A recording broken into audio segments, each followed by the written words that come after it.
Oke, baik, kita lanjutkan pelan-pelan ya. Adik-adik bisa tonton ini berulang-ulang ya, sambil tiduran juga boleh ya, sambil santai. Yang penting ilmu ini bisa masuk. Kakak akan pelan-pelan karena ini pondasi.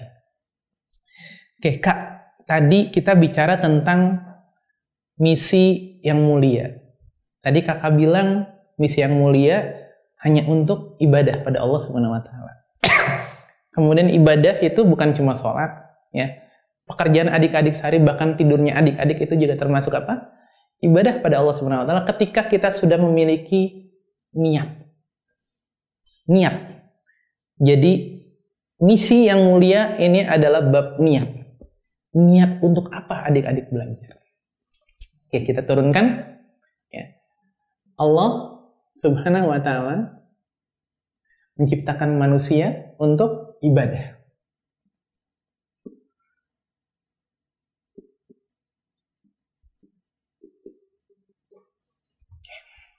Misinya ini.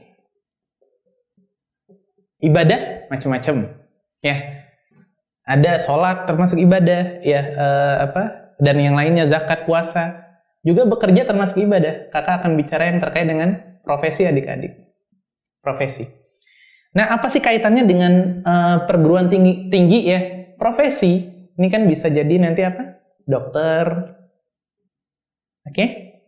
Ada advokat, ada ekonom, ada seniman misalkan. Nah, kita lihat keindahannya nih sekarang.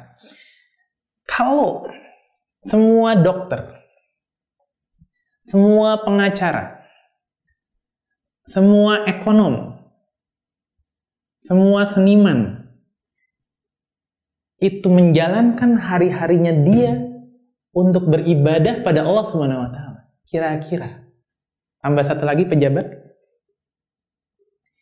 kira-kira ada korupsi? Nggak mungkin. Kenapa? Karena korupsi itu tidak ada dalam bagian ibadah. Nggak mungkin. Ada nggak dokter yang ngemplang bukan ngemplang, dia menerapkan tarif yang tinggi untuk orang-orang miskin? Nggak akan ada. Yang ada adalah dokter yang berbagi. Yang ada adalah pengacara yang jujur. Yang ada adalah ekonom-ekonom yang membangun ekonomi bangsa ini dengan baik.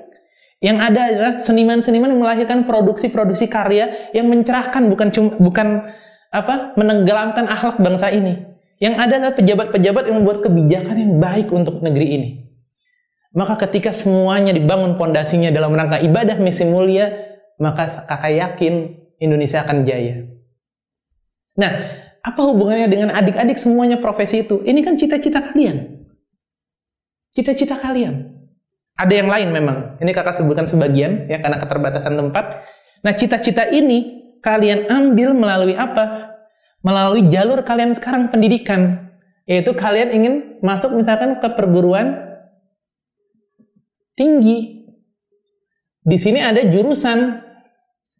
Ya. Kemudian bagi yang SMA, untuk menjadi ke perguruan tinggi kalian harus sekolah misalkan. Coba adik-adik bayangkan seluruh rangkaian proses kita dari kita balik ya misalkan di usia 12 tahun. Kemudian kita sekolah. Kalau kita sudah tahu bahwa misi mulia kita adalah untuk Allah Subhanahu wa taala, maka seluruh rangkaian proses ini akan Allah pandu. Akan Allah berkahi. Akan Allah bimbing. Akan mudah menjalankannya. Kak, nyatanya sulit, Kak. Nanti kita bahas. Kenapa kesulitan-kesulitan itu terjadi? Untuk apa sih Allah turunkan kesulitan-kesulitan itu? Kalau memang misinya mulia, Kak, dibikin gampang aja dong. Kenapa harus dikasih beban-beban? Balik lagi. Intan, diamond, itu tidak muncul dari tekanan yang rendah. Dijadikan tekanan yang tinggi untuk membuat intan itu menjadi batu yang paling keras di muka bumi. Dan dia menjadi batu yang berkilauan, diburu semua orang. Harganya mahal. Beda dengan keramik, beda dengan batu. Batu biasa, adik-adik semuanya, yang dijual kiloan, ya, atau mungkin karungan. Intan enggak, karat dijual. Oke, kita rangkum ya. tadi meaningful mission, kita hidup di bumi hanya untuk Allah Subhanahu wa taala. Ya, apapun profesi adik-adik semuanya ditujukan untuk apa? Ibadah. Profesi contohnya ada pejabat, dokter, advokat, ekonom dan lain-lainnya. Untuk jadi profesi ini adik-adik harus kuliah. Oke? Kuliah di mana? Terserah adik-adik semuanya. Ada perguruan tinggi dalam negeri, perguruan tinggi di luar negeri, swasta negeri. Yang penting adik-adik apa? Belajar. Untuk kuliah adik-adik harus melalui apa? Sekolah. Dan adik-adik bisa sambungkan seluruh prosesnya, mulai dari adik-adik balik sampai dengan adik-adik mengarungi berbagai rintangan, tantangan, semuanya hanya ditujukan untuk apa? Misi mulia kita beribadah pada Allah Subhanahu wa taala sehingga Allah turunkan pertolongannya. Kira-kira gitu tentang bab meaningful mission ya. Nanti kita pelan-pelan kita gali agar adik-adik bisa memahami dengan lebih baik.